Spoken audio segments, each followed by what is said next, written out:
चला सुरू करूया मग. हो चालेल.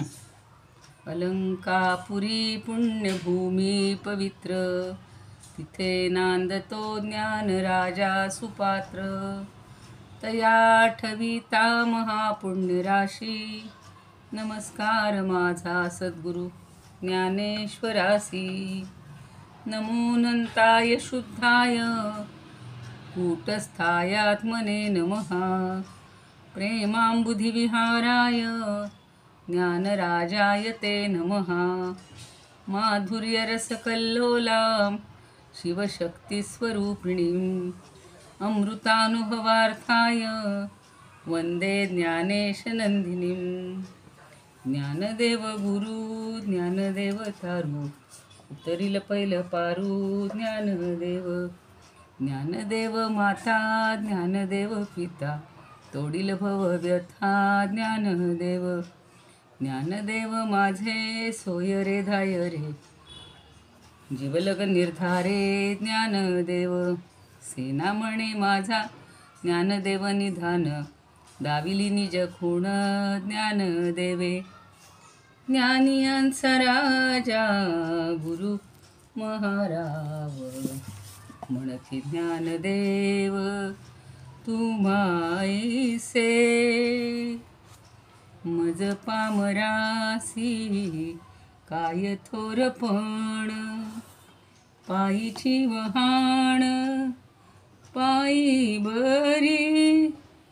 ब्रह्मादिक जेथे तुम्हा ओळंगणे, इतर तुलने काय पुढे. तुका म्हणे नेणू मुक्तीची आखोली, म्हणून ठेविली पायी डोई.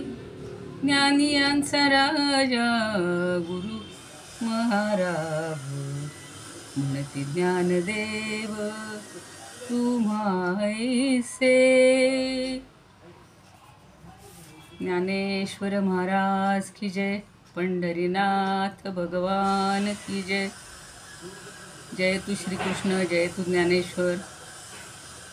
आज संकष्टी चतुर्थी आहे. श्री गणेशाला वंदन करूया, निवृत्तीनाथांना वंदन करूया, ज्ञानदेवांना वंदन करूया, पंढरीनाथाला वंदन करूया. तुम्ही श्रोते जगदीश मूर्ती, तेथे माझी व्युत्पत्ती किती.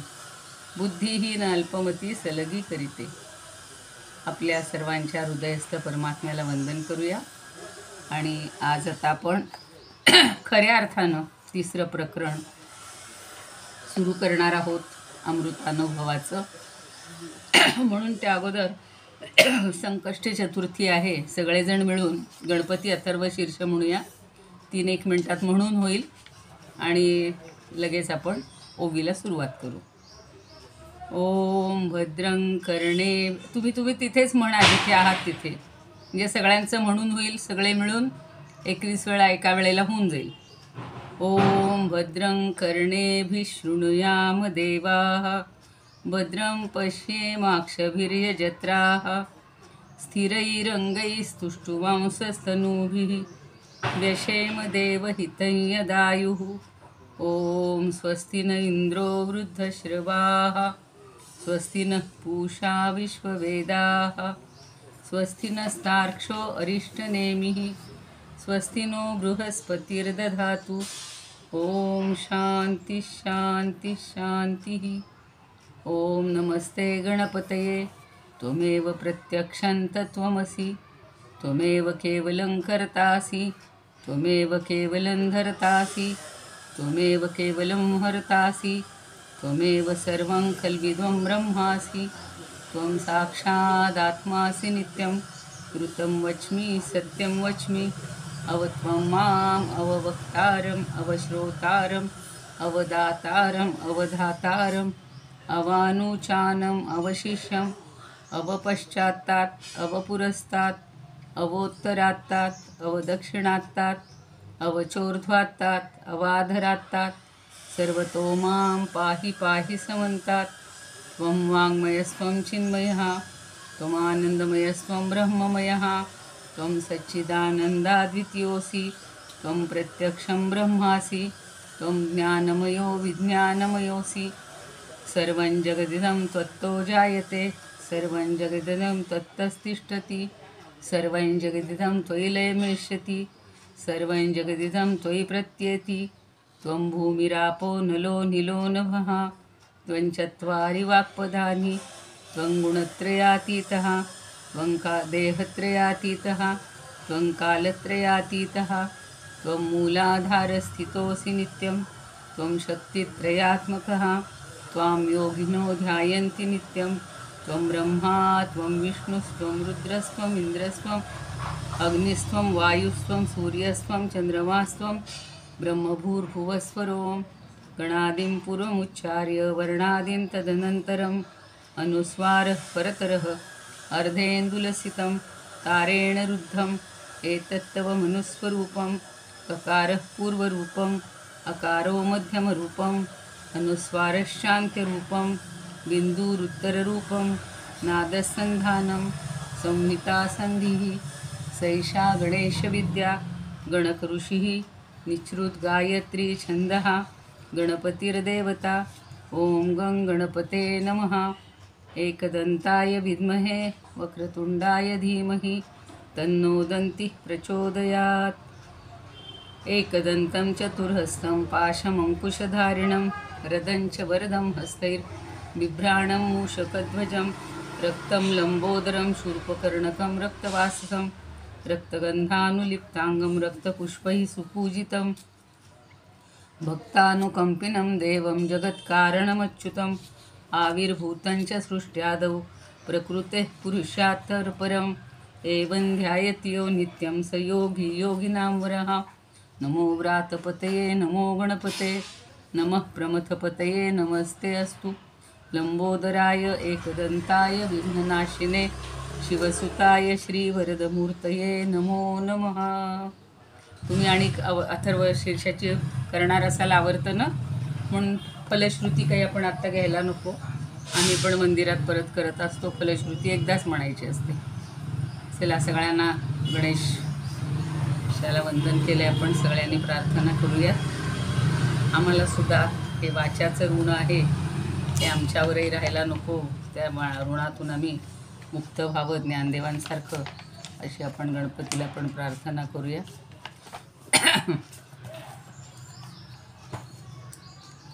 काल आपण वाणीचे 4 प्रकार सुरुवातीचं थोडीशी प्रस्तावना अशी पाहिलेली होती आणि पहिल्या काही ओव्यांचा आढावा आपण सगळ्यांनी घेतला. छान वाटलं.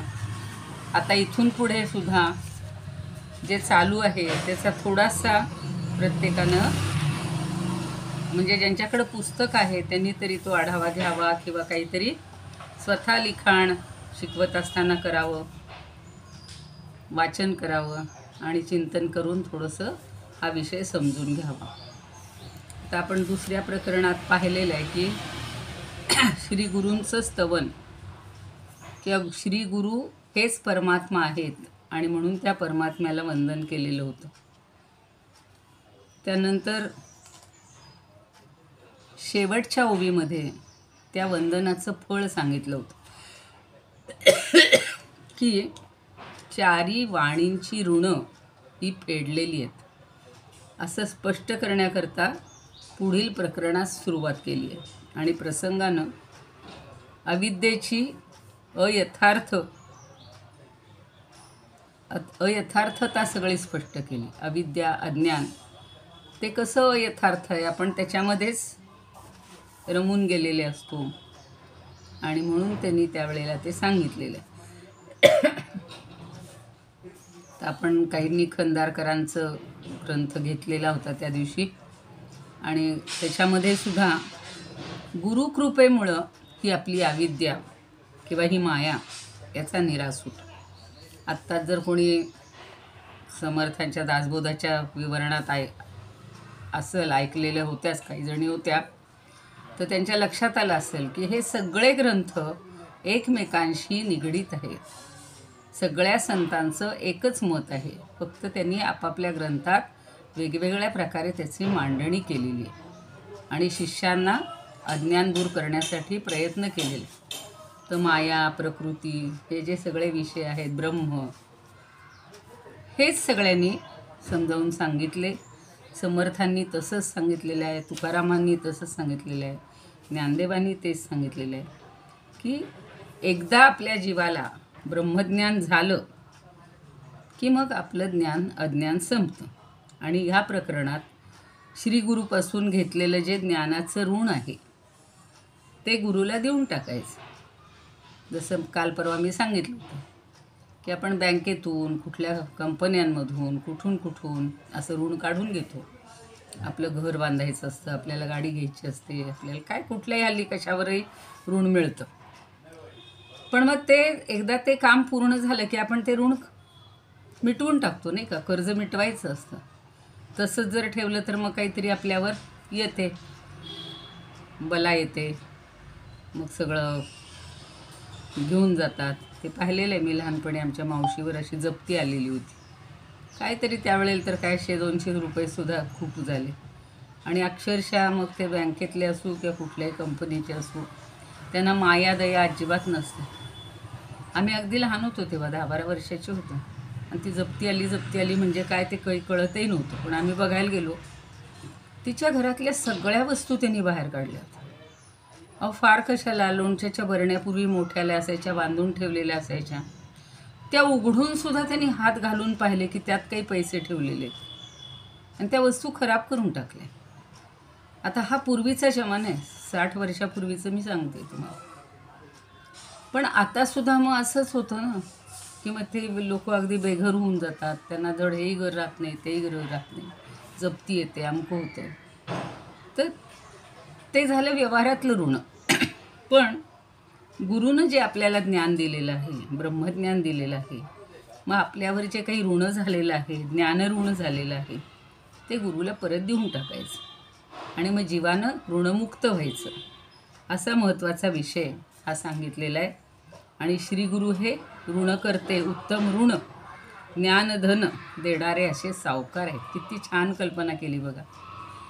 बाकीचं तुम्हाला धन मिळू की नाही मिळू, पण हे ज्ञानाचं धन देणारे हे ऋणको फार महत्त्वाचे आहेत. धनको म्हणायचे त्यांना. आणि शिष्य हा कसा आहे तर अज्ञान आणि दुःखानं, दारिद्र्यानं अगदी ते दूर होण्याकरता अल्पमुदतीच्या करारानं श्रीगुरूपासून ऋण घेणारा असतो. आत्ताच त्या सरांनी सांगितलं तसं बरेच शिष्य असतात.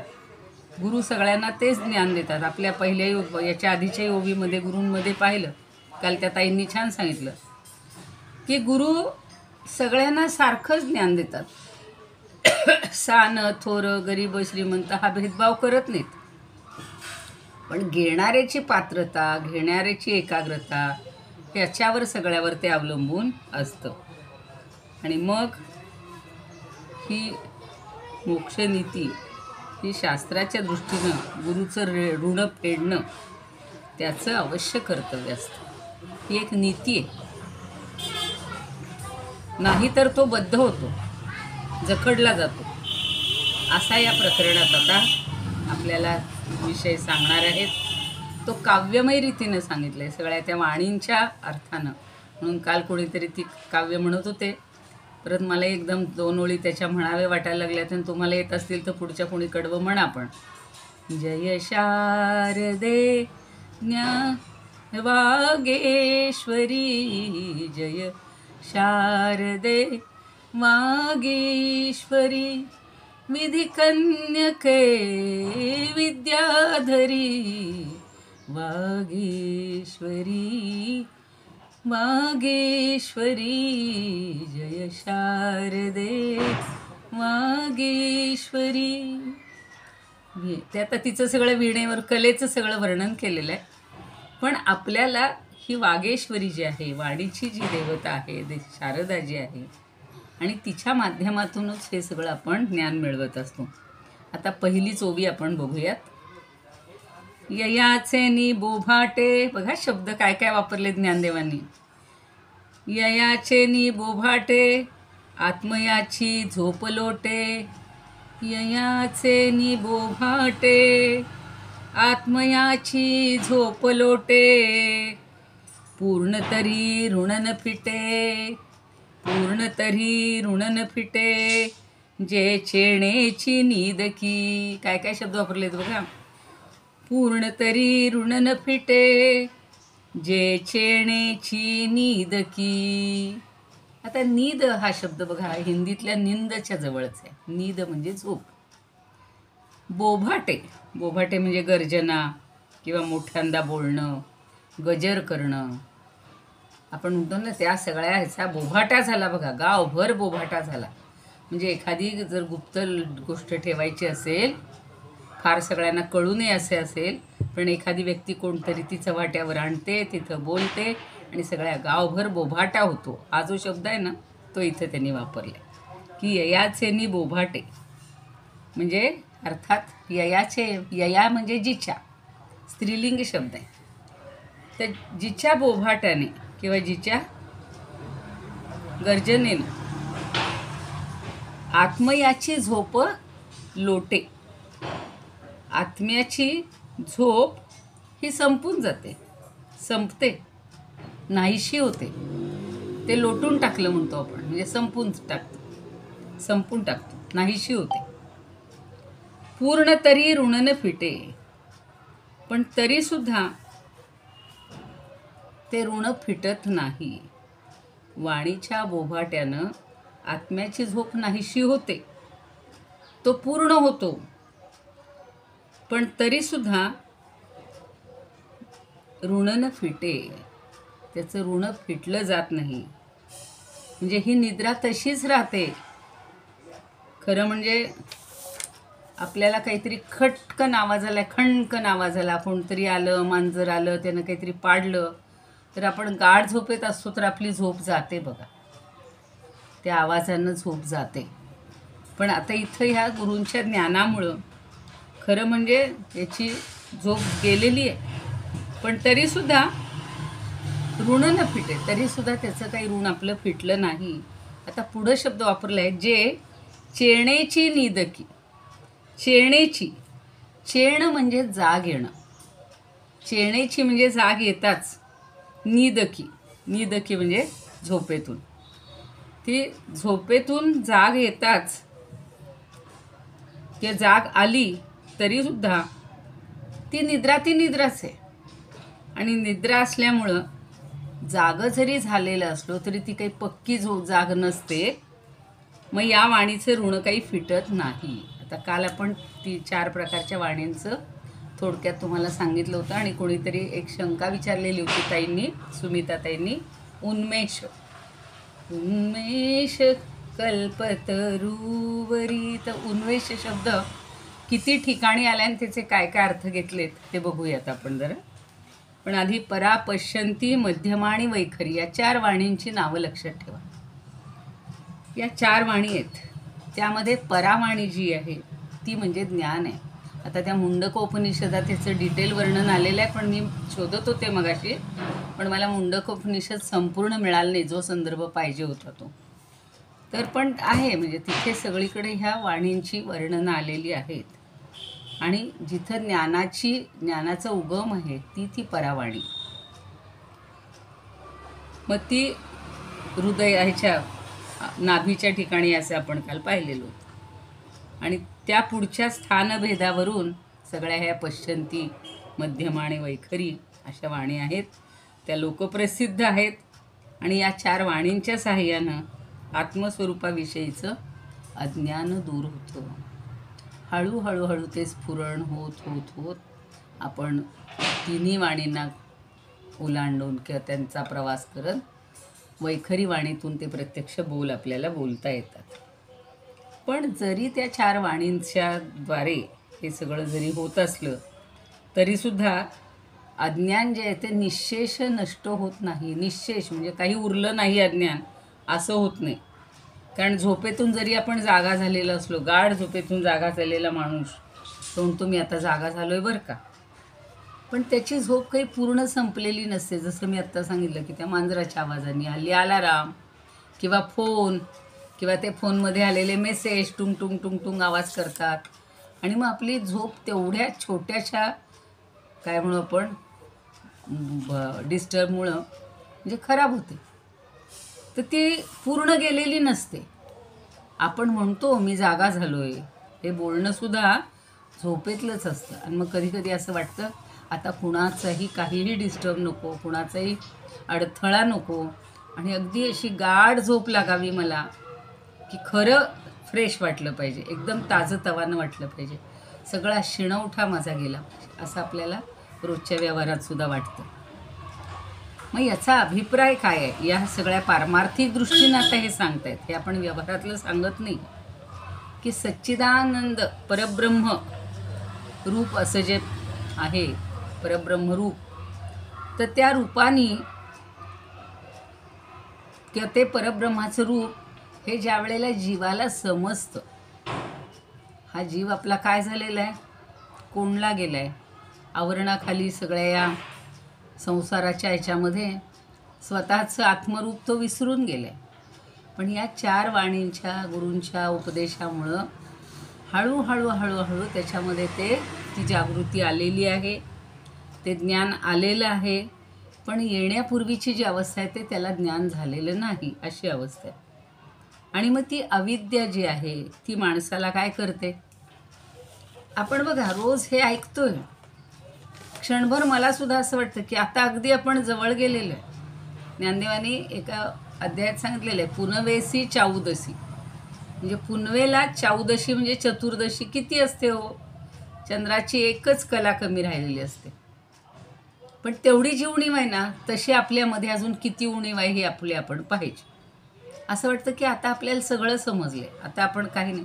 पण व्यवहारात अशी पटकन काहीतरी घटना घडते की पुन्हा आपण मागे येतो.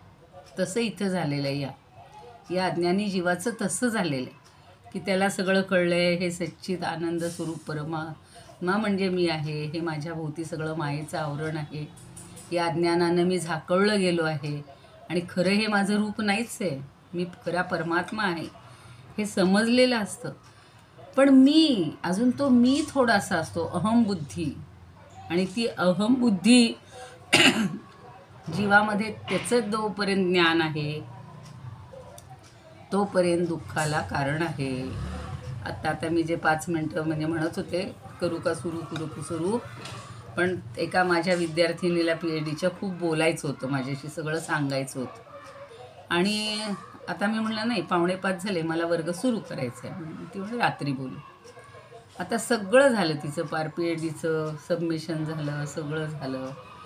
पण मग त्या नादात तिची एक नोकरीच गेली. जिथे आहे तिथे कुणीतरी अशाच तिच्यात खोड्या काढायला सुरुवात केली. मग ह्या रेग्युलरच नाहीत. ती बिचारी एवढी कष्ट करते, एवढी राबते. इथं आम्ही तिचं पाहिलेलं आहे काम. दोन्ही होती, माझी विद्यार्थिनी होती, पुन्हा स्टाफ म्हणूनही तिला आम्ही घेतलेलं होतं.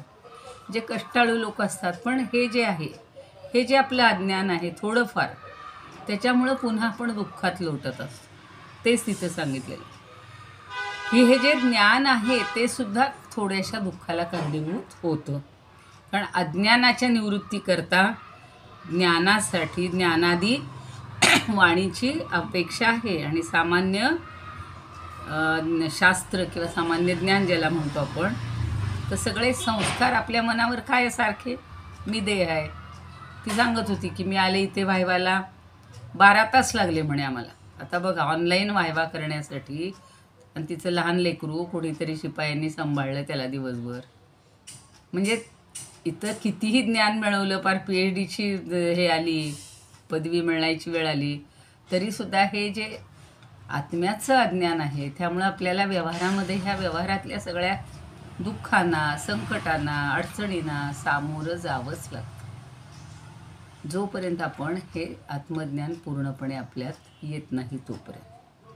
म्हणून मी देह नाही असं जरी आपण म्हणत असलो, किंवा मी देही पण नाही, देही म्हणजे आत्मा, मी सच्चिदानंद ब्रह्मस्वरूप आहे, इतकं जरी जीवाला ज्ञान झालं तरीसुद्धा ते दृष्टांताप्रमाणे अविद्येमधलंच असतं. म्हणजे अहम तिथे असतो, अहम ब्रह्मास्मी. तो जो अहम येतो ना, त्याच्यामुळं अजून थोडासा, जसं मी मगाशी म्हणलं पुनवेसी चाऊदसी, तशी थोडी अवस्था आपली मागे अशी असते. आणि निश्शेष ते ज्ञान म्हणजे अज्ञान जायला पाहिजे, मगच आपल्याला या परादिवाणींचा काही आवश्यकता राहणार नाही. त्या सगळ्यांची निवृत्ती होऊन जाईल. कारण आता आपल्याला ते अजून मिळवायचे, तोपर्यंत त्या सगळ्या प्रत्येक वाणीचं आपण स्थान बघतोय, तिचं कार्य बघतोय. मग वैखरी वाणीचं तर आपल्याला वैखरी वाणीशिवाय तर आपण काहीच करू शकत नाही, असंही सगळे आहे ना. पण मी आत्ता म्हणलं तसं ते खंदारकर महाराज त्यांनी खूप चांगले चांगले ग्रंथ लिहिलेले आहेत आणि ह्या लोकांनी खूप चिंतन केलेलं आहे. तर ते असं म्हणतात की कुंभकर्णाप्रमाणे, कुंभकर्ण 6 महिने झोपायचा ना, त्यानं झोप मागून घेतली देवाला. काय मागून घेतलं? मला 6 महिने झोपून 6 महिने जाग. माझ्यासारखी म्हणली असती मला कायम जागं ठेव, झोप नसली तरी चालेल. काही त्या गरज आहे का हो तसं जर म्हणलं तर झोपेची? आपण 3-4, 4-5 तास झोपतो, तर बाकी सगळे दिवसभर आपल्याला कमीच पडतात. तसं आता कुंभकर्णासारखं दीर्घकाळ अज्ञानाच्या रात्री आपण अविद्येच्या झोपेत असतो. आणि मग आपण कोण आहे, कोहम कोहम आपल्याला कळतच नाही. मी कोण आहे असंच विचारतो मनुष्य जन्माला आल्यावरच. जन्म होईपर्यंत देवाला म्हणतो, देवा मला सोडव रे सोडव रे. सोहम, तो मीच आहे. तो तू म्हणजे परमात्मा म्हणजे मीच आहे. आणि बाहेर आला आला कष्टाने की लगेच कोहम कोहम म्हणून रडायला लागतो आणि सगळं विसरून जातो. हा जीव तिथेच विसरायला लागतो, आपलं जे स्वरूप आहे ते तिथेच विसरायला लागतं. आणि मग हे सगळं ज्ञान सगळं नसल्यामुळं सगळं भेदाभेद, नानात्वाचं स्वप्न पाहणारा देह, सारखी स्त्री माझी म्हणजे पत्नी माझी किंवा पती माझा, पुत्र माझे, कन्या माझी, असं सारखं तो घोकत राहतो, सारखं बदलत राहतो. सगळ्या संपत्तीवरच त्याचा डोळा असतो. ऐहिक विषयच सारखे डोळ्यापुढं असतात. अहो वेदांनी सुद्धा अशी काही हे केली आहेत, विधानं केलीत की स्वर्ग कामो यजेत. म्हणजे लोक काहीच करत नव्हते ना, मग त्यांना थोडीशी स्वर्गाची भुलावण दाखवली आणि मग काय म्हणायला लागले की तुला जर स्वर्गाची अपेक्षा असेल ना तर तू यज्ञ कर. आणि म्हणून लोक यज्ञ करायला लागले. त्याच्यामागची त्यागाची भावना आहे. यज्ञ म्हणजे फक्त आहुती देणं असं नाही आहे. आणि मग ते दिल्यानंतर काय व्हायला लागलं, त्यांना स्वर्ग मिळायला लागला. मग त्यांना एवढंसं पुण्य काय, पावशेरभर पुण्य केलं असेल तर तो स्वर्गात जाणार. आणि ते पावशेरभर पुण्य, पावशेर म्हणजे गमतीनं म्हणते मी, असं मोजता येत नाही, पण जेवढ्या टक्के असेल तेवढं पुण्य आपलं तिथे स्वर्गात जाऊन वापरायचं. आणि ते संपलं की पुन्हा मर्त्य लोके पुन्हा विशंती, पुन्हा तो मर्त्य लोकामध्ये मृत्यू लोकामध्ये परत येतो. तर पुन्हा या अंधारात हा धडपडणारा असा जो मनुष्य आहे तो पापपुण्य करत राहतो. जन्ममरणाचे हे सतत फेरे त्याला भोगावेच लागतात. बरं, जन्माला आले की पुन्हा आल्या आल्या बघा, आध्यात्मिक, अधिदैविक आणि अधिभौतिक 3 प्रकारची दुःख समर्थांनी सांगितले, ज्ञानदेवांनी सांगितलेली आहेत. देवाबद्दलची असतील ती अधिदैविक. आता बघा, यंदा इतका वर्षाचा वर्षाव झाला की त्याच्यामुळं सगळे संकट आली. शेती हे झाली, नष्ट झाली, लोकांची घरं गेली, पाणीच पाणी झालं. अधिदैविक. नंतर अधिभौतिक. काही वेळेला प्राण्यांचा सुळसुळाट होतो, काहीतरी प्राणी नाही का, वाघ येत आहेत, काय काय बकऱ्या खात आहेत, मुलांना ओढून नेत आहेत. अधिभौतिक. कुत्रे चावतात, साप आहेत, सगळे म्हणजे भूतमात्रांपासून होणारे ते अधिभौतिक. आणि आध्यात्मिक म्हणजे आत्मा म्हणजे देह समजून आपण सगळे जे आपल्याला भोगतो. मग अगदी सर्दी खोकल्यापासूनची, डोकेदुखीपासूनची सगळे जेवढे आजार आहेत, समर्थांनी तर 200 आजार सांगितलेले आहेत. आणि व्यवहारात तर असे फक्त डोळ्याचेच किती आजार असतील, फक्त डोक्याचेच किती असतील, पोटाचेच किती असतील, तापाचेच आयुर्वेदानं 80 प्रकार सांगितले आहेत. म्हणजे असं जर तुम्ही म्हणलात तर हे जे सगळे आहेत हे आध्यात्मिक ताप. असा कोणी धन्वंतरीचा बाप, मी नेहमी म्हणते, कोणी धन्वंतरीचा बाप नाही, कोणी म्हणू नये मला माझ्या एवढ्या हाडाला कशाला दुःख नाही, आजार नाही. दुसऱ्या दिवशी त्याला काहीतरी आजार निघत असतो, तो कारण तो मी आड येतो. बरं, जाऊ द्या. तर ब्रह्मज्ञानाचा हा जीव ब्रह्म हे जे सगळं जाणीव व्हायला पाहिजे. जीव म्हणजे काय, ब्रह्म म्हणजे काय, तर तो जागेपणा आणण्याकरता श्री गुरूंनी त्याला 10 वेळा सांगितलं, तू देहादी आत्मस्वरूप नाहीस. तू कोण आहेस? परब्रह्म आहेस. अज्ञान अविद्या मुळीच नाही.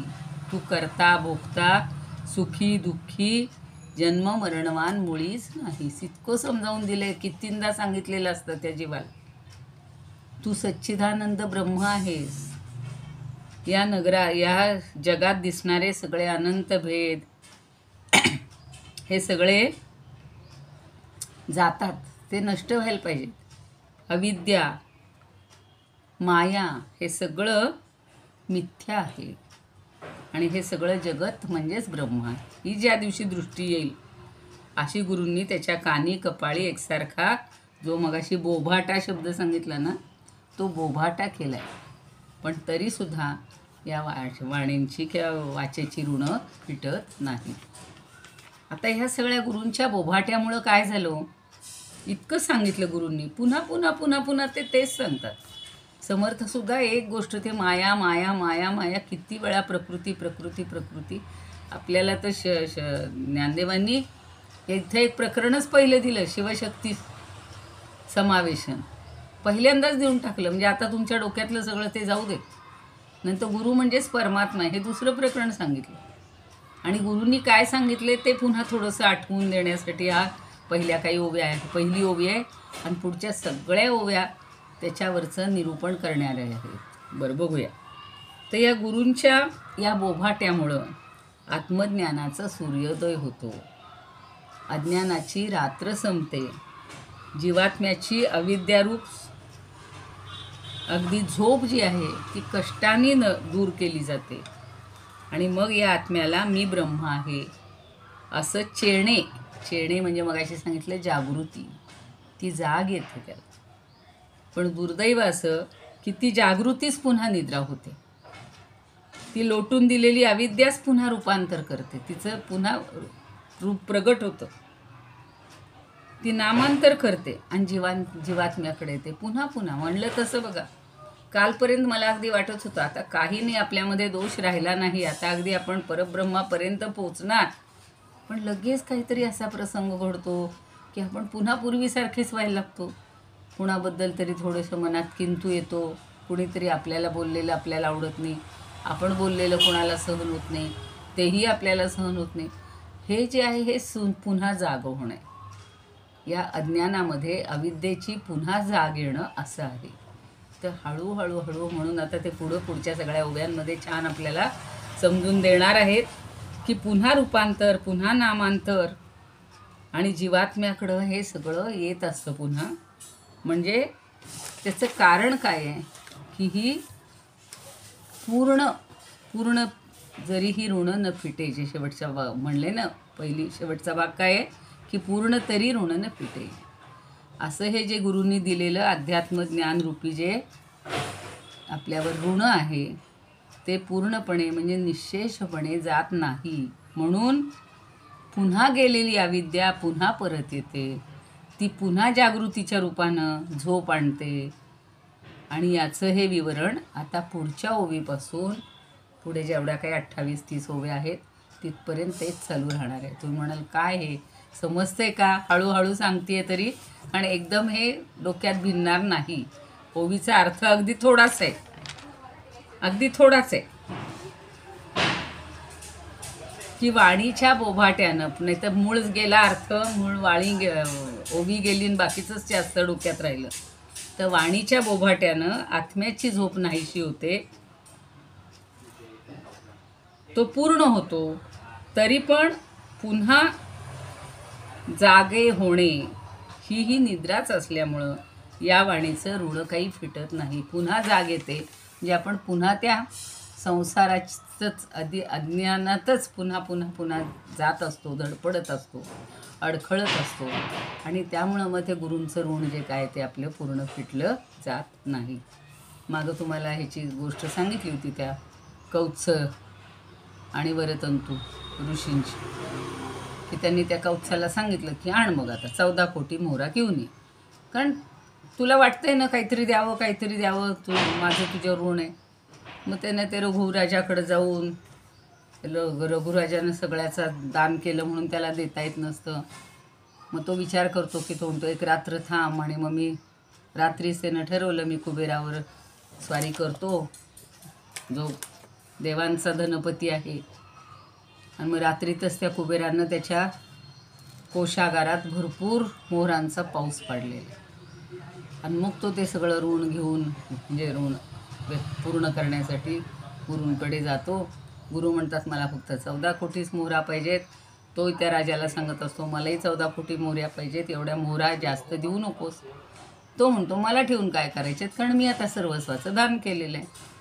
असं हे ऋण आहे. आणि मग पुन्हा माणूस त्यात अडकला जातो. तर ठीक आहे. आता गिरवाण अनुभवामृतामध्ये काय म्हणतात, या साम कोलाहले आत्मा गतनिद्रो भवाप्यहम भवत्ययम. या साम कोलाहले आत्मा, कोलाहल म्हणजे गोंधळ. जिच्या गोंधळामध्ये कोलाहलामुळं आत्मा गतनिद्रो भवेती अयम भवते अयम. अयम म्हणजे हा आत्मा पुन्हा काय होतो असतो, गतनिद्रा म्हणजे त्याची झोप निघून गेली. वाचो नृणान चैव स्यू. आणि वाचांचं जे ऋण आहे तेही जात नाही. जागृती सुप्ती तो सुप्तिरी वसा. ते जागृती असो की सुषुप्ती असो त्याच्यामध्ये सुद्धा त्याचं ऋण काही फेडलं जात नाही. आता एवढं सगळं जे सांगितलं, सगळ्यांनी जे जे काही सांगितलेलं आहे ते थोडं थोडं तुम्हाला सांगितलं. म्हणून अभंगामध्ये काय म्हणतात आपले स्वरूपानंद, सोहम सोहम सोहम सोहम ऐसा आळविता शब्द. आता रोज म्हणायचे सोहम सोहम जपते जपते पहुंचो दशमे द्वारा ओम. ओम हे परब्रह्माचं प्रतीक आहे म्हणून रोज सोहम सोहम म्हणायचं. फार सुंदर प्रार्थना होती आमची योगाची ती. तर ती ओळ मला फार आवडते की सोहम सोहम जपते जपते पहुंचो दशमे द्वारा ओम. म्हणून सोहम सोहम ऐसा आळविता शब्द जरी गेली नीद जीवात्म्याची. आणि जरी जीवा आले जागपण. आता आत्मज्ञान झालं म्हणून जागे झालोय. आणि जरी जीवा आले जागपण निर्वाण जाणवित होवो शिवत जाणीवन होवो शिवत्वाची. तरी पण त्याला शिवत्वाची जाणीव होत नाही. अजून मी शिव आहे हे समजतच नाही.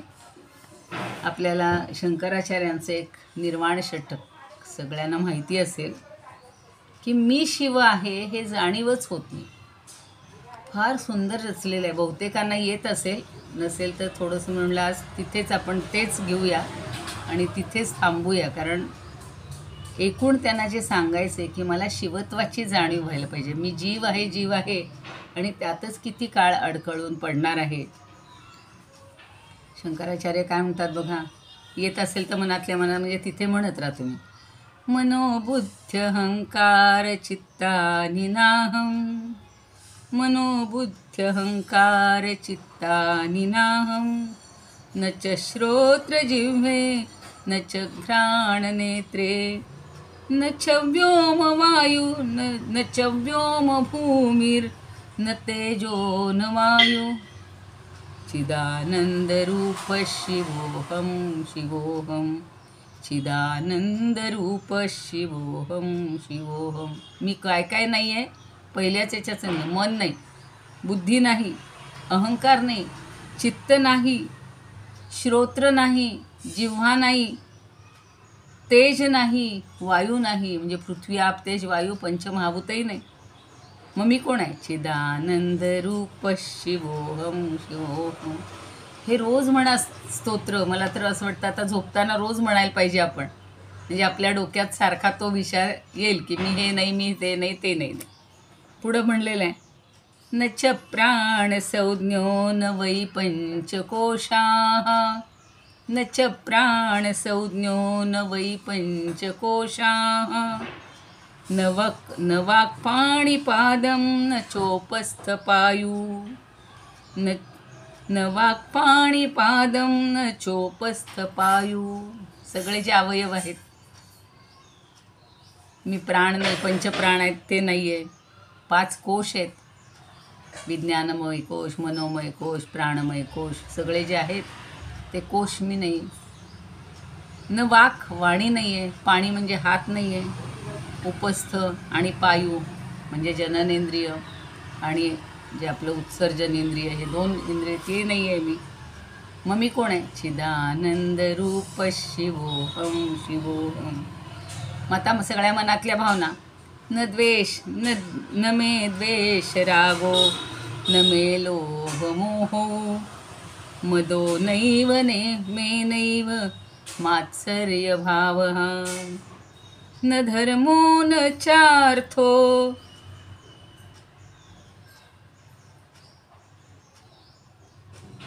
न कामो न मोक्ष.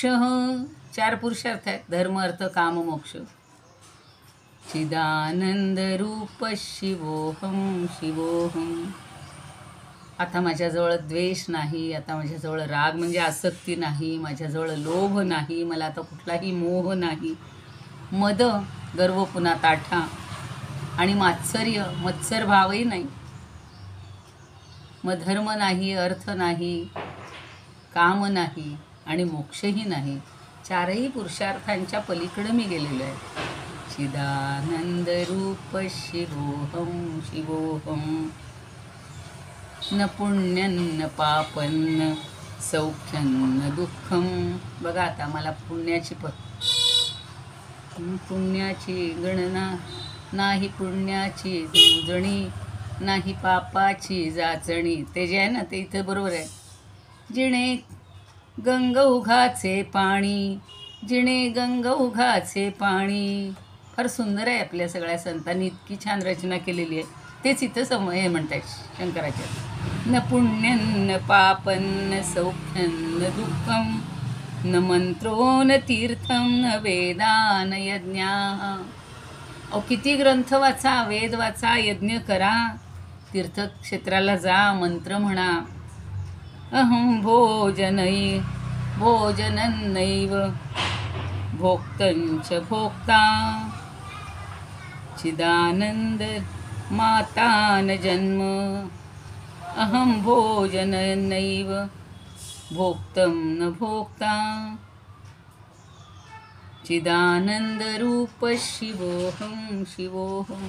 काहीच नाही, माता नाही, पिता नाही, कुठलंच माझ्याकडं कुठलंच हे जे बिरुद आहे ना, उपाधी आहे ना, त्या सगळ्या संपलेल्या आहेत. मला भोजन म्हणजे बघा ना, न खातासुद्धा हे लोक तृप्त राहत होते. ते ध्रुव बाळाचं आता उद्या हे लिहायचं आहे श्लोक, मला बोलायचं आहे. 5 वर्षाच्या मुलांनी केवढी तपश्चर्या केलेली आहे.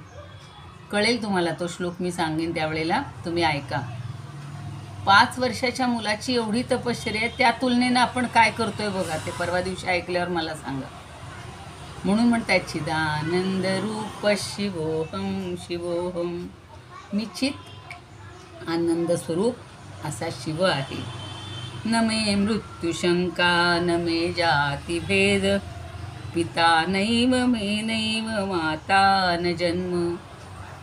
मी पिता नाही, मला मी माता नाही, मला जन्म नाही.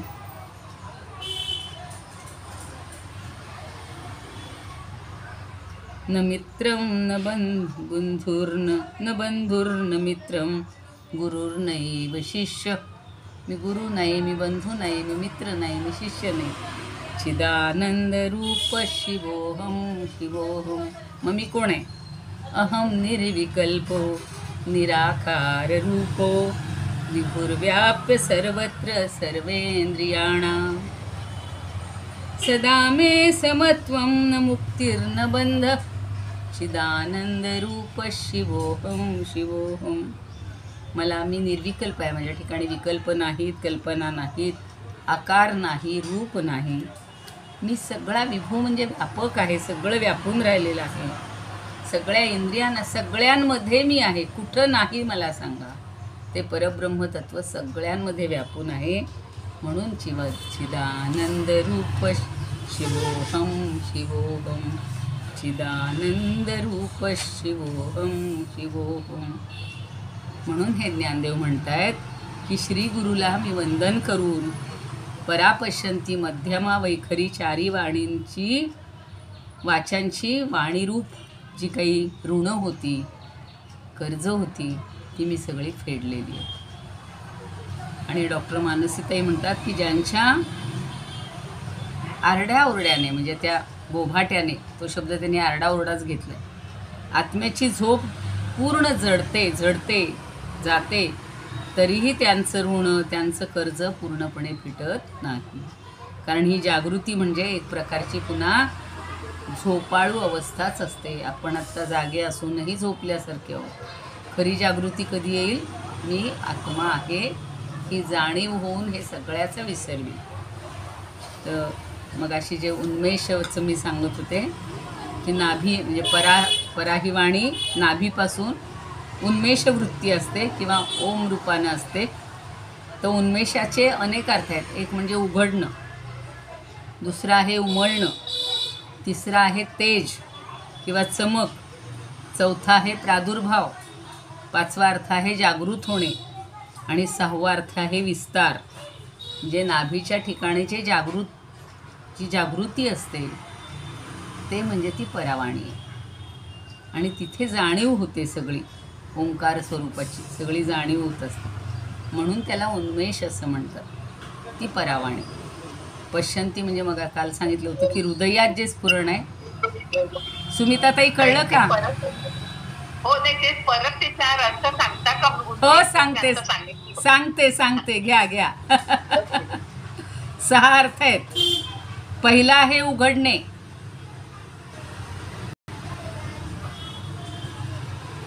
दुसरा आहे उमळणे, तिसरा आहे तेज आणि चमक, चौथा आहे प्रादुर्भाव म्हणजे ज्ञान, पाचवा आहे जागृत होणे आणि सहावा आहे विस्तार. मग महाभारतात आलाय, मुंडकोपनिषदात आलाय आणि वेगवेगळ्या ग्रंथामध्ये हे संदर्भ आलेले आहेत. त्यामुळं मला ते राहवत नव्हतं की एक्झॅक्ट अर्थ त्याचा काय सांगावा, कारण ज्ञान एवढं आहेच आपल्याला माहिती. आणि मग नाभीच्या ठिकाणी जे स्फुरण होतं, जिथे जाणीव होते, ते हे ओंकार स्वरूप आहे. त्याला उन्मेष म्हणतात. ती परावाणी म्हणतो आपण. पश्यंती म्हणजे जे हृदयात स्फुरण होतं, ती पश्यंती, ती ध्वनिरूप वाणी. आणि ती उपजवी ध्यान असं म्हणलेलं आहे. पश्यंती उपजवी ध्यान. आणि या कंठातून जो नाद निघतो ती मध्यमा. काल कोणीतरी म्हणलं होतं ना मध्यमेचे ठिकाण, तर ते मध्यमा हेच आहे, कंठच आहे. आणि माझी मुखावाटे जी शब्दरूपाने बाहेर पडते ती वैखरी वाणी तिला म्हणतात. आणि या वाणी सगळ्या नादाचंच चिंतन या सगळ्यांच्या मार्फत होत असतं. तर आपण इथे थांबूया. आज आता चतुर्थी आहे. मला आरती म्हणजे ह्याला मला अभिषेकालाही जायचं असतं. तर मी म्हणलं होतं 5:30ला थांबू, पण ठीक आहे, अजून 5-10 मिनटं आपली प्रार्थना होऊन गेली. इदमुपकर्तुं भुवनमण्डलं समुदितमिव भास्करं सादरं वन्दे ज्ञानेश्वरं. त्रिभुवनमाता भगवद्गीता लोकमंगला लोकविश्रुता लोकहितं संततं ध्यायता येन ज्ञानेश्वरी विरचिता श्रित्वा प्राकृतगिरं सादरं वन्दे ज्ञानेश्वरं सादरं वन्दे ज्ञानेश्वरं. गीताशास्त्रं क्वां बुधिकल्पं नवन्तदीयं वयःक्वचाल्पं विषयविपदां भ्रात्यमनल्पं वाग्यज्ञेन च येन भूषितं सरस्वती मंदिरं सादरं वन्दे ज्ञानेश्वरं सादरं वन्दे ज्ञानेश्वरं. यत्र शारदा कृपाप्रसादः यस्य श्रवणात् परमानन्दः निहितो यत्रामृतनिःस्यन्दः काव्यतत्त्वयोः कृतवन्तं तत् रसायनं मधुरं सादरं वन्दे ज्ञानेश्वरं सादरं वन्दे ज्ञानेश्वरम् आरती ज्ञानराजा महाकैवल्य तेजा सेविती साधू संत मनुवेधला माझा आरती ज्ञानराजा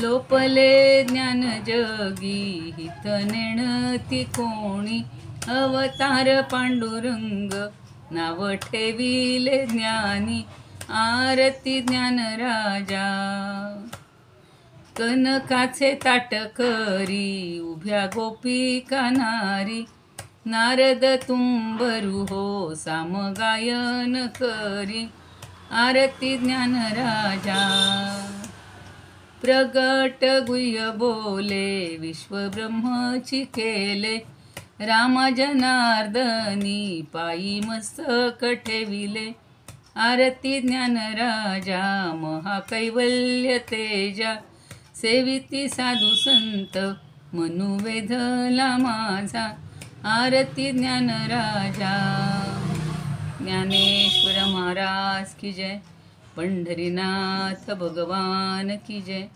जय तू श्रीकृष्ण जय तू ज्ञानेश्वर मला असं वाटतं जर आरती सगळ्यांना नको असेल तर उद्यापासून आपण आरती म्हणू नाही कारण आरती वगैरे चालू असताना लेफ्ट होऊ नये माणसाने आणि काही जण जातात तर ते बरं वाटत नाही आज खरं मी गणपतीची एक छान आरती म्हणणार होते मागे कधीतरी म्हणली होती का मला आठवत नाही जी वर्णेकरांनी आपल्याला त्या 5-5 ओव्या घ्यायच्या होत्या पण आता उद्या नाहीच आता सोमवारी जय जय देव गणेश जय जय जय परमेश गौरी शंकर नंदन चरणानत सुरमुनिजन सचराचर संरक्षण भक्तवृंद हृदये जय जय देव गणेश त्वं संपत् सुखकर्ता सकल विघ्न परिहर्ता वृद्धिसिद्धिमतिदाता वृद्धिसिद्धिमतिदाता पाहि पाहि विश्वेश जय जय देव गणेश ओंकारस्तव मूर्ति वेदान्तस्तव दीप्तिः त्वं परमाचिच्छक्ति त्वं परमाचिच्छक्ति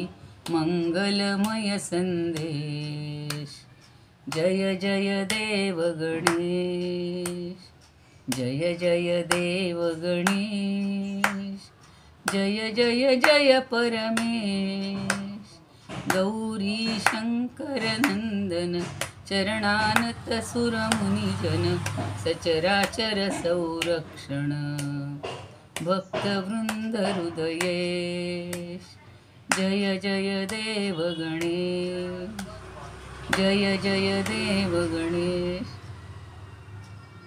मंगलमूर्ती मोरया गजानन महाराज की जय पंढरीनाथ भगवान की जय चला जय हो, बोला